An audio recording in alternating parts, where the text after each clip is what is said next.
मैं हूँ वैशाली। तो आज हम अपनी पाठ्य पुस्तक वसंत भाग 2 का कंचा ये लेसन पढ़ने वाले हैं। तो कंचा ये लेसन 12वां लेसन है हमारा। तो इस लेसन में कंचे के बारे में, कंचा यानी क्या होता है? कंचा यानी मार्बल्स, छोटे छोटे जो मार्बल्स होते हैं, यानी कि हम गावरान लैंग्वेज में उसे गोटिया बोलते हैं। जो यानी कि बच्चे खेलते हैं गोटियां, छोटे छोटे कांच की जो गोटियां रहती है उसे कंचा कहा जाता है। आपने किसी ने ये कंचा खेला है? नहीं खेला होगा तो ये पाठ पढ़ने के बाद आपका भी मन ये कंचा खेलने का होगा। तो देखो, कंचा यानी क्या? यानी मार्बल। मैंने बताया तो है आपको मार्बल है, लेकिन कंचे की कहानी कैसे है ये पाठ पढ़कर हमें समझा के लेने वाले हैं। तो इस लेसन में एक छोटा बच्चा होता है। तो ये बच्चा अपनी स्कूल में जाते समय की उसकी कहानी है। वो कैसा होता है? जो एक बात अगर उसे कही जाए तो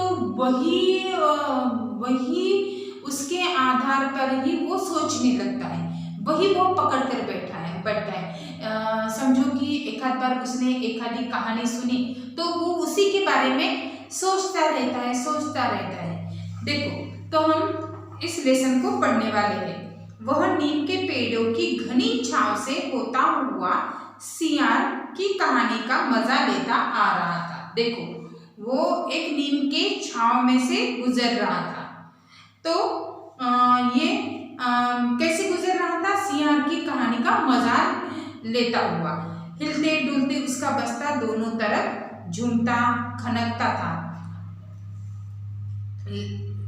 स्लेट कभी छोटी शीशी से टकराती तो कभी पेंसिल से, क्योंकि उस बच्चे की पीठ पर स्लेट और छोटी शीशी थी, यानी कि बैग थी उसके। वो स्कूल में जा रहा था तो बैग में जो स्लेट यानी अपनी लिखने की पाटी और बॉटल एक दूसरे को लगते थे। उसकी आवाज, टकराने की आवाज भी उसको आती थी। कभी कभी पेंसिल की भी आती थी, जो वे सब उस बस्ते के अंदर टकरा रहे थे।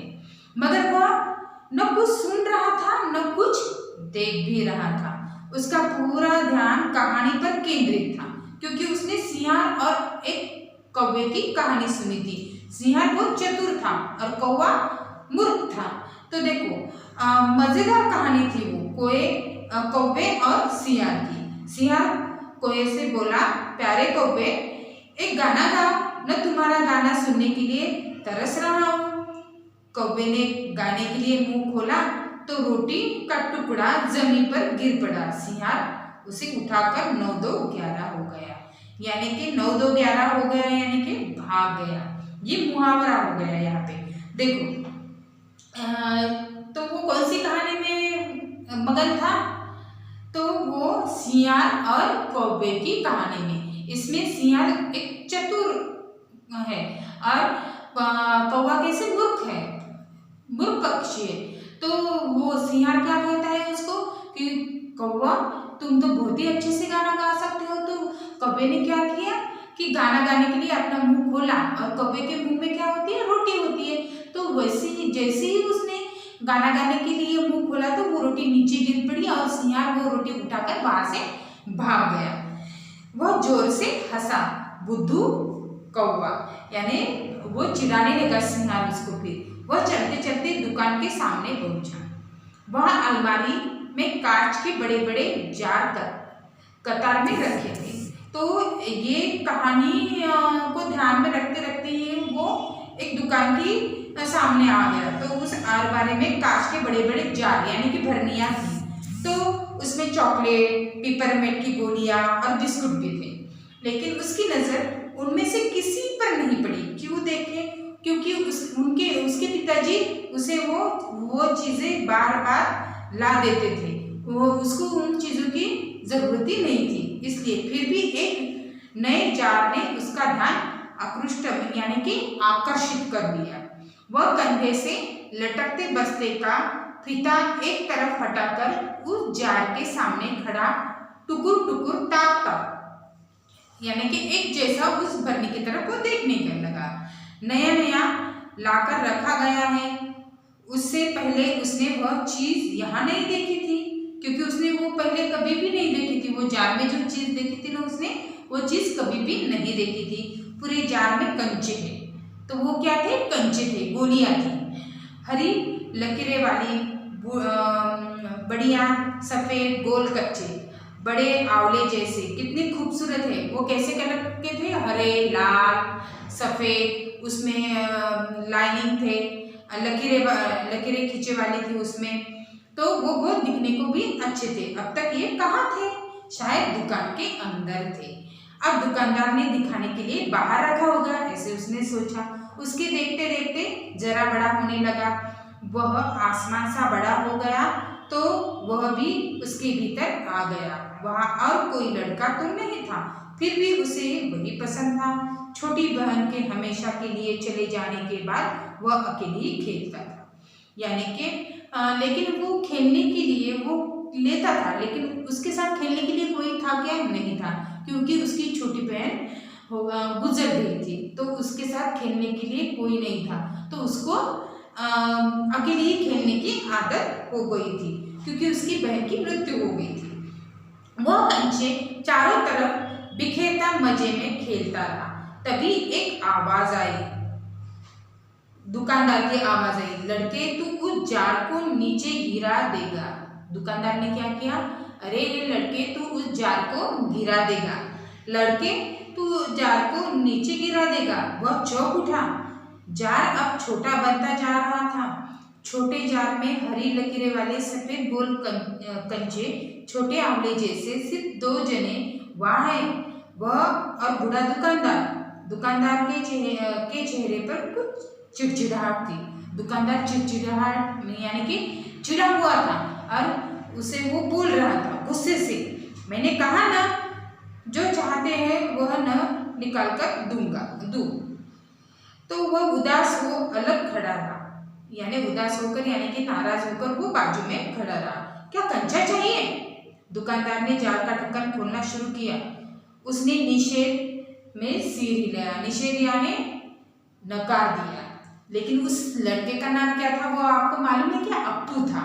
मैंने अभी तक बताया कि आपको नहीं, तो उस लड़के का नाम क्या था? अप्पू।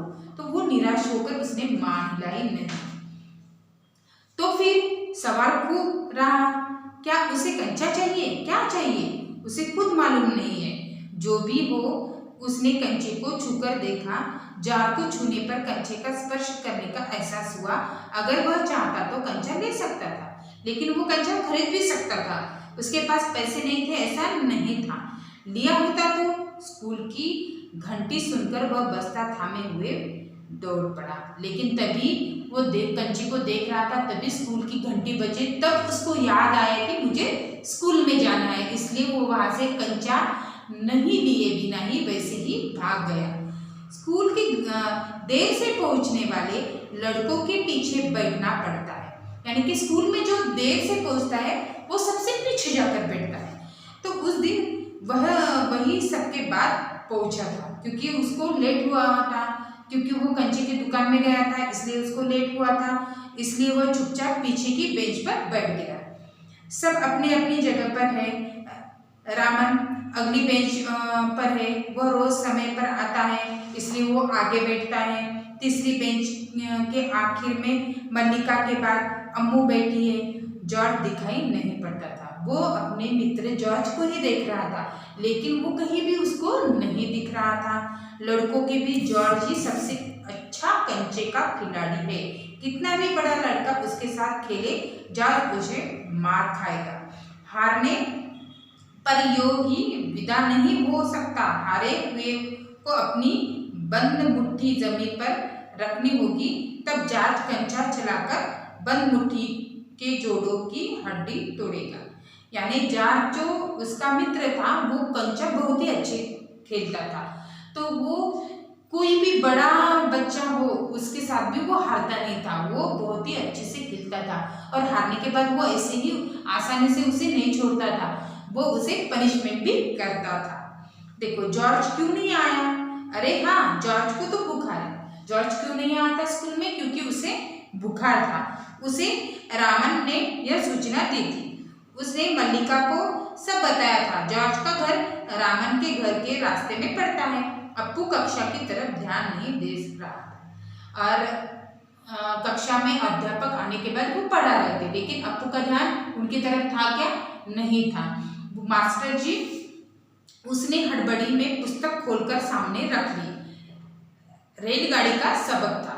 तो मास्टर जी क्या पढ़ा रहे थे? उनको रेलगाड़ी के बारे में बता रहे थे। यानी कि उनको कौन सा सबक था? रेलगाड़ी का सबक था। रेलगाड़ी रेलगाड़ी पुस्तक 37। घर पर उसने यह पाठ पढ़ लिया है। मास्टर जी बीच बीच में बेंच से मेज ठोकते हुए ऊंची आवाज में कह रहे थे, बच्चों तुम में से कई ने रेलगाड़ी देखी होगी। उसे भाप की गाड़ी भी कहते हैं क्योंकि उसका यंत्र भाप की शक्ति से ही चलता है। भाप का मतलब पानी से निकलती भाप से है। तुम लोगों के घरों के चूल्हे में भी देखो। मास्टर जी क्या कह रहे थे? रेलगाड़ी के बारे में वो पढ़ा रहे थे। वो तो क्या पढ़ा रहे थे? वो रेलगाड़ी कैसी चलती है, भाप की भाप पे रेलगाड़ी चलती है, ऐसे मास्टर जी बता रहे थे।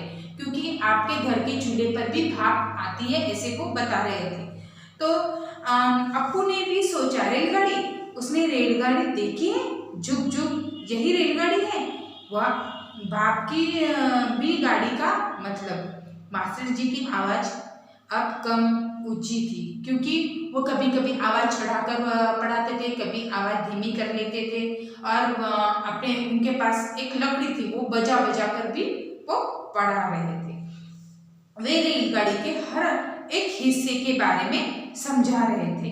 पानी रखने के लिए खास जगह है, इसे अंग्रेजी में बॉयलर कहते हैं। यह लोहे का बड़ा पीपा है, यानी कि बॉयलर पे वो रेल चलती है, यानी बॉयलर पे पानी गर्म होता है, उस पे से जो भाप आती है उस पे वो रेलगाड़ी चलती है, ऐसे मास्टर जी कह रहे थे। लोहे का एक बड़ा कांच का जार, उसमें हरी लकीरें वाले सफेद गोल कंचे, बड़े आंवले जैसे। जॉर्ज जब अच्छा होकर आ जाएगा तब उससे कहेगा उस समय जॉर्ज कितना खुश होगा। सिर्फ वे दोनों खेलेंगे और किसी को साथ खेलने नहीं देंगे। लेकिन अप्पू उसके मन में मास्टर जी जो पढ़ा रहे थे उसकी तरफ उसका ध्यान था क्या? नहीं था। सिर्फ कंचे के बारे में उसको वो बड़ी जार दिखाई दे रही थी, उसमें कंचे दिखाई दे रहे थे, वो जॉर्ज के साथ खेलते हुए दिखाई दे रहा था और वो दोनों ही खेलेंगे, किसी एक दूसरे को खेलने नहीं देंगे, ऐसे ही वो सोच रहा था। उसके चेहरे पर चौक का टुकड़ा आ गिरा। तभी उसके चेहरे पर एक चौक का टुकड़ा आके गिरा। वो किसने मारा था? मास्टर जी ने मारा था। अनुभव के कारण वो उठकर खड़ा हो गया, तो उसे वो महसूस हो गया, वो उठकर खड़ा हो गया। मास्टर जी गुस्से में, तो उसने क्या देखा? मास्टर जी गुस्से में आए वाले हैं। अरे तू इधर क्या कर रहा है? उसका दम घुट रहा था। बोल। वह खामोश खड़ा रहा। क्या नहीं बोलेगा? वे अप्पू के पास पहुंचे। सारी कक्षा सांस रोके हुए उसी तरफ देख रही थी, यानी कि डर के मारे, दुख हो गया था। दुख ने उसकी घबराहट बढ़ गई, तो अप्पू घबरा गया था। मैं अभी किसी के बारे में बता रहा था। मास्टर जी क्या बोल रहे थे? मैं अभी किसके बारे में बता रहा था? कर्मठ मास्टर जी ने उस लड़के का चेहरा देखकर समझ गए कि उसके मन में और कुछ है। तो मास्टर जी, यानी कि कक्षा में हम कुछ पढ़ते हैं तो मास्टर जी अपने आप समझ जाते हैं कि किसी का ध्यान हमारे पढ़ाने की तरफ है, किसी का नहीं है। वो आसानी से समझ जाते थे। शायद उसने पाठ पर ध्यान दिया भी हो। अगर दिया है तो उसका जवाब उसके मन से बाहर ले आना, इसी में उनकी सफलता होती है। जो मास्टर अध्यापक होते हैं उनका, यानी कि बच्चों को समझा या नहीं, उनके मन के बाहर लाना, यही एक सफलता मास्टर यानी कि अध्यापक लोगों की होती है। हाँ हाँ बता, डरना मत। तो वो क्या बोल रहे थे? हाँ हाँ बताओ, तुम डरो मत, मैं क्या बाहर हूँ क्या तुम्हें खाने के लिए? तुम मुझसे मत डरो, ऐसे वो मास्टर जी कहने।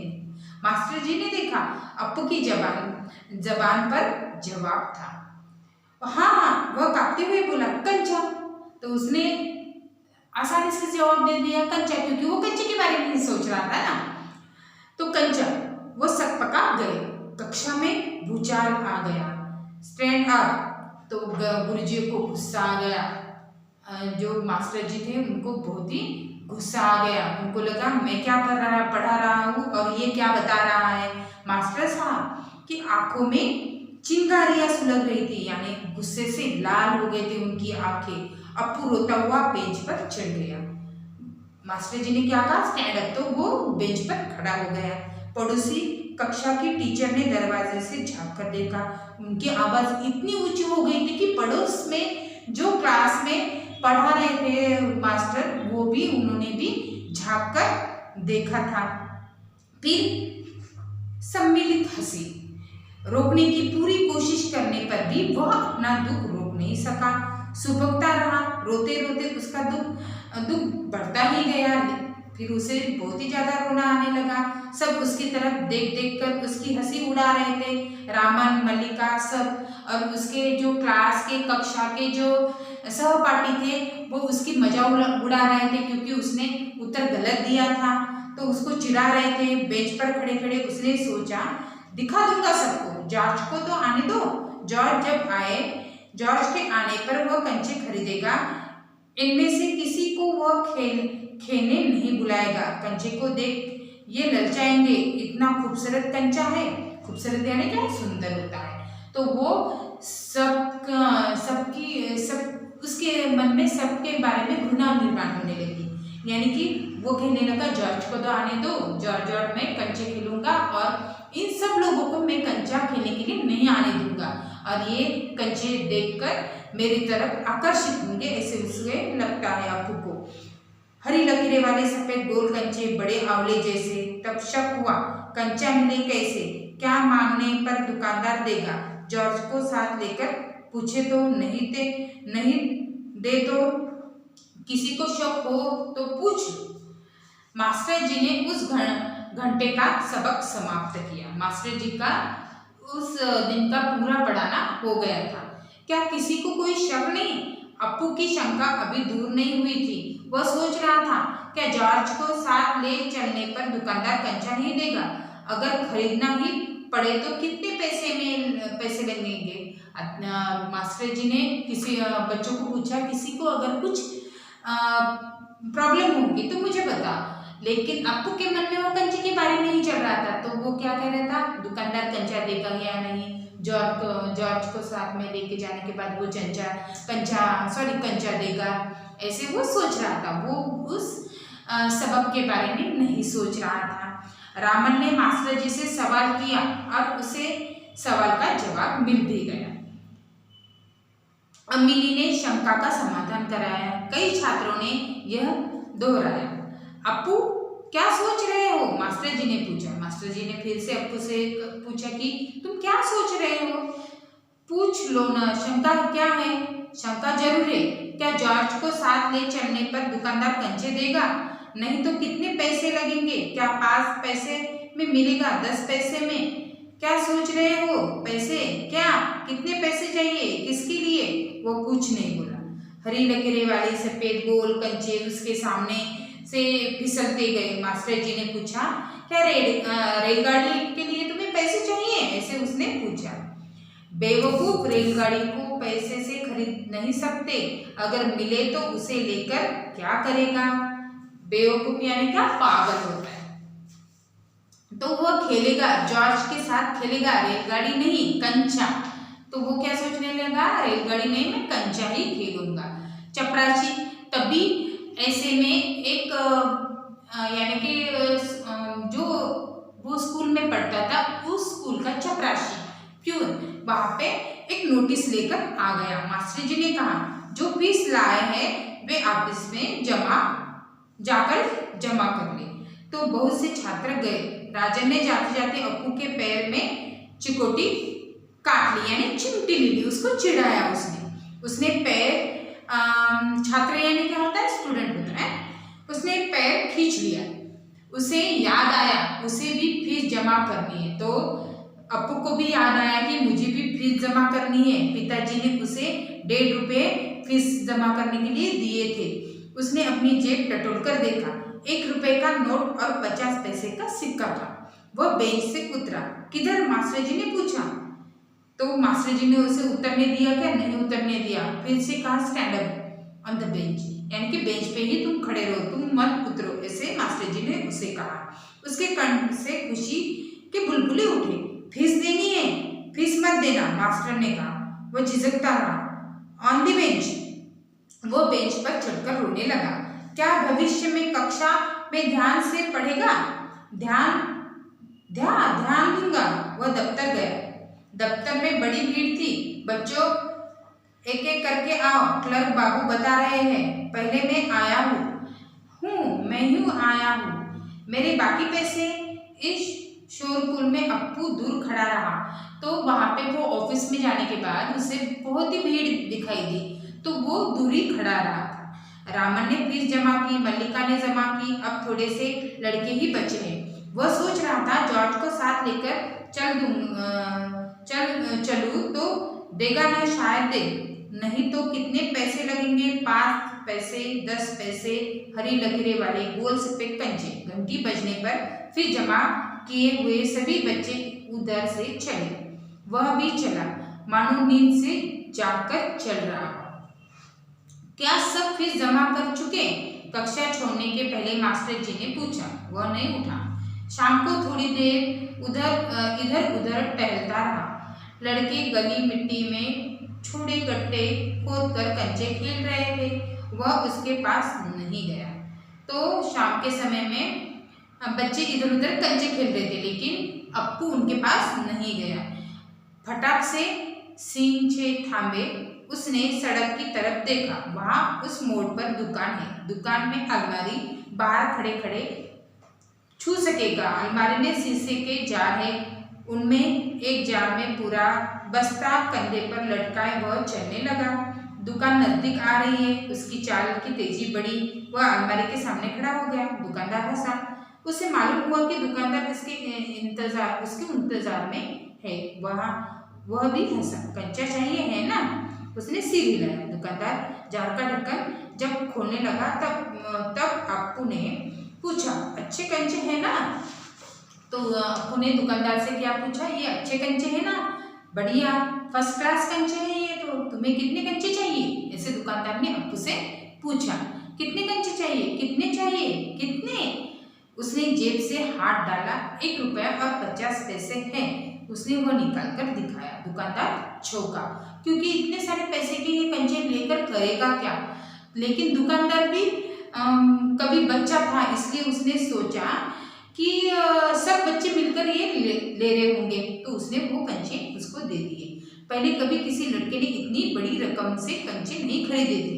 इतने कंचे की जरूरत क्या है वह मैं नहीं बताऊंगा। दुकानदार समझ गया। वह भी किसी जमाने में बच्चा रहा था। उसके साथी मिलकर खरीद रहे होंगे, यही उनके लिए खरीदने आया होगा। वह कंचे खरीदने के बाद जॉर्ज के सिवा और किसी को बताना नहीं चाहता था, क्योंकि जॉर्ज उसका मित्र था। दुकानदार ने पूछा, क्या तुम्हें कंचा खेलना आता है? वह नहीं जानता था। तो फिर कैसे सवाल पूछ रहा है? उसका धीरज जवाब दे रहा था। उसने हाथ फैलाया, दे दो। दुकानदार हंस पड़ा। वह भी हंस पड़ा। कागज की पोटली छाती से चिपटाए वह नीम के पेड़ों की छांव में चलने लगा। कंचे अब उसकी हथेली में है, जब चाहे बाहर निकाल ले। उसने पोटली हिलाकर देखा। वह हंस रहा था। उसका जी चाहता था काश पूरा जार उसे मिल जाता। जार मिलता तो उसके छूने से ही कंचे को छूने का एहसास होता। एकाएक उसे शक हुआ, क्या सब कंचे में लकीर होगी? उसने पोटली खोलकर देखने का निश्चय किया। बस्ता नीचे रखकर वह धीरे से पोटली खोलने लगा। पोटली खुली, सारे कंचे बिखर गए।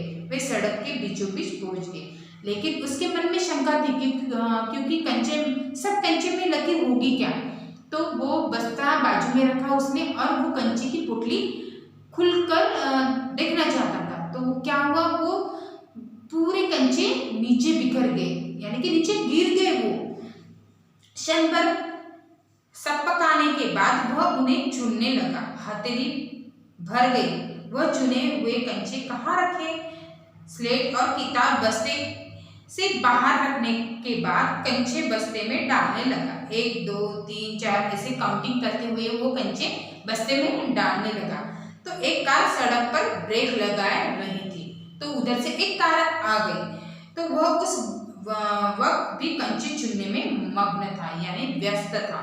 ड्राइवर को इतना गुस्सा आया कि उस लड़के को कंचा खा जाने की इच्छा हुई, यानी कि कच्चा उस ड्राइवर को बहुत ही गुस्सा आया अप्पू के ऊपर, क्योंकि वो रास्ते के बीचों बीच बैठा था। कच्चा खा जाओ ऐसे उस ड्राइवर को लग रहा था। लेकिन ये छोटा बच्चा कितना नासमझ है, ऐसे उसने देखा कि उसने बाहर झांककर देखा वह लड़का क्या कर रहा है। हॉर्न की आवाज सुन कच्चे चुनते अप्पू ने बीच में सिर उठाकर देखा और सामने एक मोटर है और उसके भीतर ड्राइवर।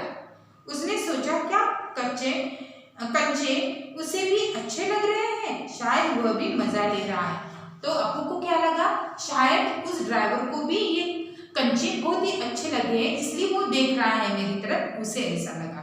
तो एक कंचा उठाकर उसने दिखाया और हंसा, बहुत अच्छा है ना ये कंचा।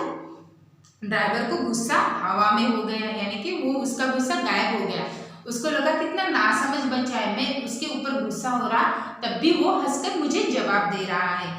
वह हंस पड़ा, बस्ता कंधे पर लटकाए, स्लेट, किताब, शीशी, पेंसिल सब छाती से चिपकाए वह घर आया। उसकी माँ शाम की चाय तैयार कर उसकी राह देख रही थी। तो उसकी माँ चाय तैयार कर उसकी राह देख ही रही थी। बरामदे की बेंच पर स्लेट व किताबें फेंककर वह दौड़कर माँ के गले लग गया और उसने बस्ता बाजू में रखा, कंचे बाजू में रखे और अपनी माँ को गले में जाकर मिला। तो उसके लौटने में देर होते देख माँ घबराई हुई थी, क्योंकि वो अकेला ही था। तो उसकी माँ घबराई हुई थी, क्यों देर होगी मेरे बच्चों को स्कूल में से आने के लिए, ऐसे उसकी माँ को लगा था। उसने बस्ता जोर से हिलाकर दिखाया। अरे यह क्या है, माँ ने पूछा। मैं नहीं बताऊंगा, वह बोला। मुझसे नहीं कहेगा? कहूंगा माँ, आंखें बंद कर लो। माँ ने आंखें बंद कर ली। उसने गिना 1 2 3 ऐसे वो गिन रहा था और माँ की झोली में डाल रहा था। माँ ने आंखें खोलकर देखा, बस्ते में कंचे ही कंचे थे। वह कुछ और हैरान हुई, इतने सारे कंचे कहाँ से ला? खरीदे हैं, पैसे? पिताजी के तस्वीर की और इशारा करते हुए उसने कहा, दोपहर को दिए थे ना। माँ ने दांतों तले उंगली दबाई। फीस के पैसे? तुमने उसी पैसे से ये कंचे खरीदे? इतने सारे कंचे काय को लिए? आखिर खेलोगे किसके साथ? उस घर में सिर्फ वही है। उसके बाद एक मुन्नी हुई थी उसकी छोटी बहन, मगर माँ की पलकें बीत गई। यानी कि उसकी छोटी बहन की मृत्यु हो चुकी थी। तो उसकी माँ सोच रही थी कि तुमने इतने सारे कंचे क्यों लाए और तुम किसके साथ खेलोगे। तब उसकी माँ को उसकी छोटी बहन की याद आई थी और उसके माँ के आंखों में आंसू आ गए थे। उसकी माँ रो रही है। अप्पू नहीं जान सका कि माँ क्यों रही है, लेकिन अप्पू इतना नासमझ था कि उसने वो पहचान ही नहीं सका कि माँ क्यों रो रही है। क्या कंचा खरीदने से? ऐसा तो नहीं हो सकता। तो फिर उसकी आंखों के सामने बूढ़ा दुकानदार और कार का ड्राइवर खड़े खड़े हंस रहे थे। वे सब पसंद करते हैं, सिर्फ माँ को कंचे क्यों पसंद नहीं आए? उसे लगा शायद माँ को कंचे ही नहीं पसंद आए, इसलिए माँ की आंखों में पानी आ गया है। शायद कंचे अच्छे नहीं है। बस्ते से आंवले जैसे कंचे निकालते हुए उसने कहा, बुरे कंचे हैं, है ना? नहीं, अच्छे हैं। तो माँ क्या कहती है, नहीं बेटा, ये तो कंचे बहुत ही अच्छे हैं, देखने में बहुत अच्छे लगते हैं ना, बहुत अच्छे लगते हैं। वह हंस पड़ा। उसकी माँ भी हंस पड़ी। आंसू से गीले माँ के गाल पर उसने अपना गाल सटा दिया। अब उससे दिल से खुशी छलक रही थी। तो यानी कि इस लेसन में बताया है कि बच्चे, यानी कि बड़ों के मन में कुछ भी चल रहा हो, लेकिन उनको वो मापना नहीं आता है, उनके समझ में वो नहीं आता है। वो अपने ही यानी कि अपने जो उनका विश्व रहता है उसी में ही व्यस्त रहते हैं। जो किसी को दुख हो रहा है, आनंद हो रहा है, वो उनको उसके बारे में लेना देना ही नहीं रहता है। तो कितने बच्चे नासमझ रहते हैं और भोलापन कितना होता है बच्चों में, ऐसे बताया है। मैं आशा करती हूँ कि ये पाठ आपको समझ में आया होगा। तब तक के लिए धन्यवाद।